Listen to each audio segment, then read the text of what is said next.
The ketogenic diet has been touted as a major weight loss program, where Instagrammers have documented their keto weight loss success stories to encourage others to join in on the craze and tackle their health and fitness goals. And the pictures don't lie, keto has changed some people's bodies in incredible ways. Yet what if you're not losing weight, despite your efforts? If the keto diet worked for all of these people, and you're following the same rules, should you get the same results? When you don't see the scale budge, it can be frustrating, and make you want to stuff your face with pizza instead.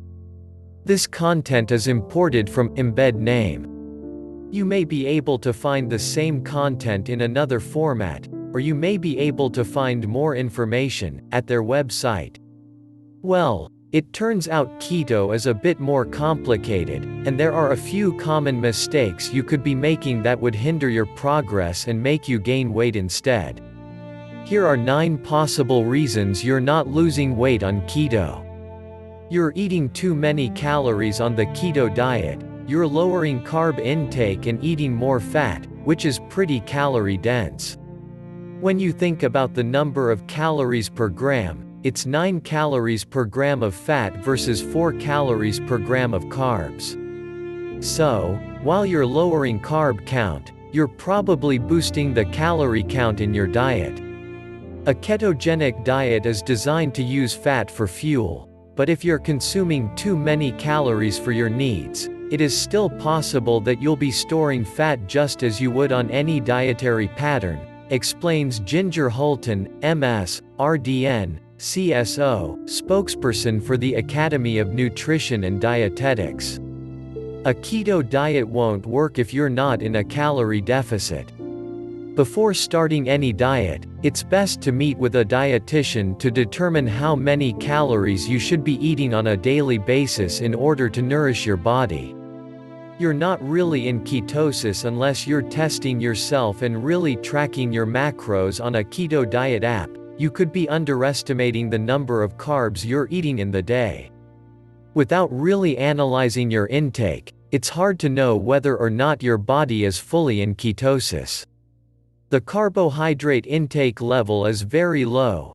Foods like rice, potatoes, bread, starchy veggies, juice, most fruit or sweets of any kind will likely push you over the limit, Holton says.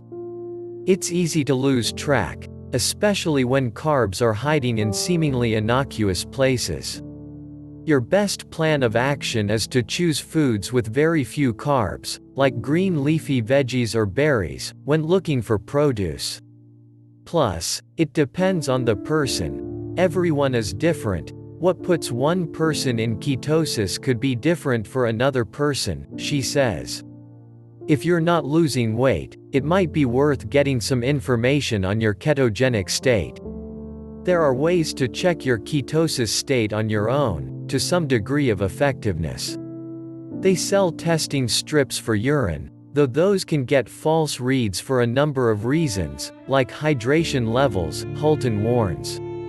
The best way to know if you're actually in ketosis is through a blood test, but that's invasive and should be recommended and completed by a physician, she says. You can also ask your physician if you can test your blood yourself. If given the green light, you can buy a blood ketone monitor online and some test strips, usually $30 for the device and $1 to $2 per ketone strip, says Drew Manning, keto expert, personal trainer, and NYT best-selling author. You're stressed out, you can't look to your diet alone to help you lose weight. Other hormones can come into play, like cortisol, which spikes when you're stressed and can cause you to hold onto fat and retain water. If anything spikes cortisol levels, chronic work stress, anxiety, lack of sleep, or stress due to a restrictive diet, then yes, that can make it harder for a person to lose weight on any type of diet, says Holton. Cortisol is a fight or flight hormone, so if it's surging, it can take the body out of a fat-burning state. To keep your stress levels low, be sure to prioritize sleep, healthy food choices, and activities that help you mellow out, like exercise, reading a good book, taking a bath or watching a movie. You're struggling to stay on it unless you're intentionally keto cycling. Going in and out of ketosis all the time could definitely be hindering your weight loss. Every time you fall out of ketosis, it takes time to get back into fat-burning mode. It's not an immediate reset.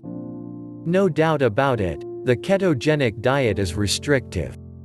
It takes time, planning and diligence to stay on it, Hulton says. Some people cycle off it by eating more carbohydrates either on purpose or accidentally, which could be a sign that it's too restrictive for your lifestyle.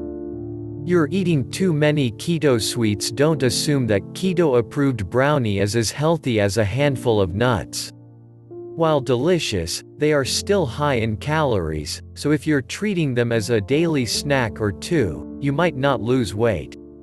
I would recommend people limit keto-friendly treats or desserts to only a few times per week, Manning says. There isn't really a best or worst keto dessert. The problem is that they are calorie-dense and can trigger more cravings, which can lead to overconsuming. Even if it fits in your macros every day, it's the behavior behind consuming these treats that matters, he says. Eating keto sweets can trick the mind into wanting more indulgent foods. You're not being careful with dairy. Watch out. Sometimes dairy can take you out of ketosis. Certain dairy products like flavored yogurt and 2% milk contain a surprising amount of carbs. The latter has 13 grams in a single cup. And if you're not the kind of guy to eat yogurt plain, you need to be careful about carbohydrates in the toppings. A seemingly safe yogurt parfait can take you over your carb count for the day. You're eating too many restaurant meals. There's no denying that restaurant meals are tasty and convenient. However, going out for breakfast, lunch, and dinner can hinder weight loss efforts, says Melanie Boehmer, RD at Lenox Hill Hospital. That's because you're not really sure of every single ingredient a dish contains or how a meal is prepared. From a caloric standpoint, it's easier to not know what's in it, says Boehmer. You're consuming too many fake sugars. Keto dieters often rely on artificially sweetened foods and drinks to endure the diet. However, foods marketed as low or no sugar are easy to overeat because they seem healthier, but that isn't necessarily true. They can still spike blood glucose levels because you're eating more of them, she says. Boehmer recommends choose whole, unprocessed foods which will leave you satisfied and provides nutrients. You're drinking too much alcohol. Drinking alcohol temporarily bumps you out of ketosis and stops fat burning dead in its tracks. This means that drinking even 2 to 3 alcoholic beverages several times a week may negatively impact your weight loss efforts. If you hit a plateau, it may be time to cut back on happy hour.